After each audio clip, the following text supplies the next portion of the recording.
What's going on, guys? This is Matt Marinoff, Real Estate Recovery Group, and my guest today is Gus Saridis. Gus used to be in Closter, New Jersey, home of Rudy's Pizzeria. Now he resides in Florida between Palm Beach and Boca Raton. Correct. And so I've known Gus obviously just all my life. And Gus took off, and he landed in Florida, none other than the best time whatsoever during Hurricane. What was it? Andrew in 92. Hurricane Andrew in '92. So he's one of the founding fathers of rebuilding Florida during that time frame. So '92, he's there. He goes to college. He transfers to Miami University. Yeah, I started it. I transferred into but I didn't stay there very long. I actually ended up at FAU in Boca, which is where I got my business degree from. Cool. He's been in real estate since 1996. He's always had a love for real estate. He's always enjoyed buying, selling, showing, and touring different types of properties. He loves to analyze properties to death. He's very meticulous, and he definitely has ADD or ADHD. You can see there's not like the coconuts and the palm trees are nice shined up, and he put some nice gloss on it and stuff like that. Probably the same stuff that he uses on the vets. He started full time in real estate. Were you full time? No, you're full time in corporate America. You were a full time student. You were doing rentals in a small independent office. In 2 years, you started a property management company, which is pretty awesome. And since then, obviously, you've been doing a lot of your real estate the way that you wanted to do it. You've sold commercial buildings. You've sold mobile home parks. You bought and sold apartment buildings. You rented apartment buildings for as little as $500. Sold beachfront mansions and much more to the tune of $13 million. You made some amazing friends. You've worked with some amazing people along the way. You've learned the trade, and I guess your philosophy is that you always like to learn, which I think is pretty cool. Guys, tell us a little bit about your venture. Why did you leave the beautiful state of New Jersey? You see the coconuts behind me? That's that's pretty much why. Because I know you're going to keep breaking my chops about them. You're living my dream. You're living my dream. I'm not going to lie. You and Marty Freeman decided to say, "That's right, New Jersey, hasta la vista, baby." And you were smart enough to escape the madness. Right. Kelly Owens is in Florida as well. I know there's some other people down there. So there's like my five or six people still in New Jersey. But so tell us a little bit about yourself, Gus. I moved down here. Most of my family was coming down here at the time. A lot of them were ahead of me. I stayed up. I was still in college up there, obviously, for about another 6 months or so. And I decided to come down here and catch up with them.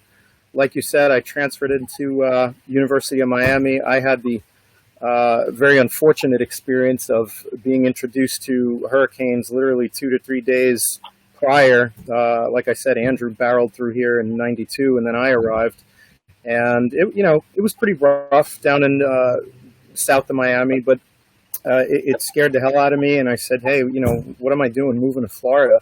But this is definitely home. Absolutely love it down here. Really wouldn't change any of the decisions I made or trade it for anything. Beats Jersey. What can I tell you?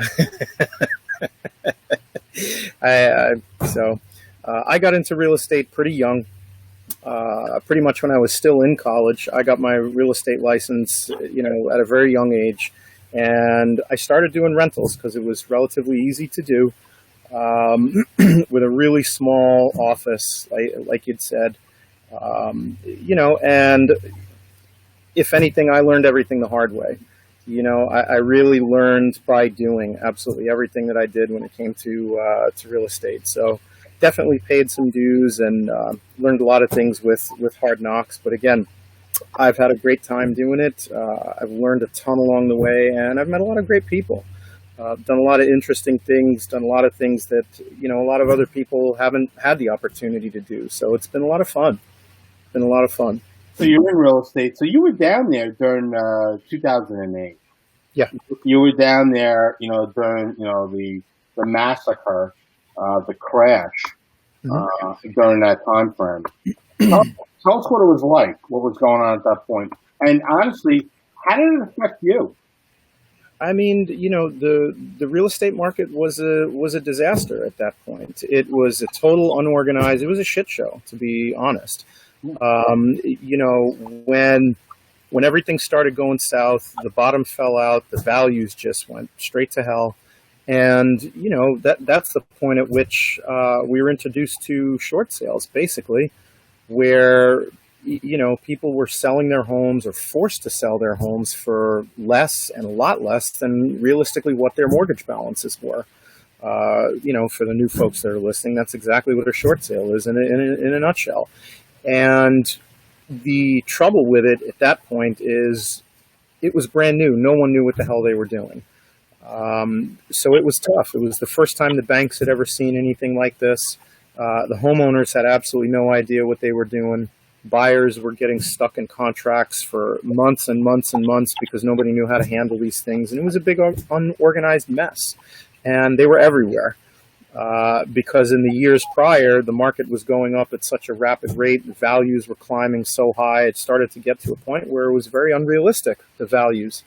That along with a lot of really bad lending practices across the board, a lot of these stated loans, you got people walking into the bank saying, hey, I make $1 million a year, I want a loan. And in reality, these people were just average middle income folks, and, they weren't going to be able to carry these types of properties. So, the bottom fell out of the market. It wasn't until it took a couple years for everyone to get organized and figure out how to get through that short sale process, at least a little bit better than in the beginning, to make it a bit more efficient. So, people could actually sell their homes and get away from foreclosures. But, again, because of that lengthy time frame, to go through that process, in a lot of cases, it just made more sense to foreclose. A lot of people just walked away from their homes. They didn't really know what their options were. They weren't getting any good guidance really from anyone, be it the real estate community or their banks or anyone. So a lot of people just walked. They walked away from their properties. The banks inherited all these properties, and even they didn't know what to do. So it was a mess for a while. It was definitely a mess for quite a bit.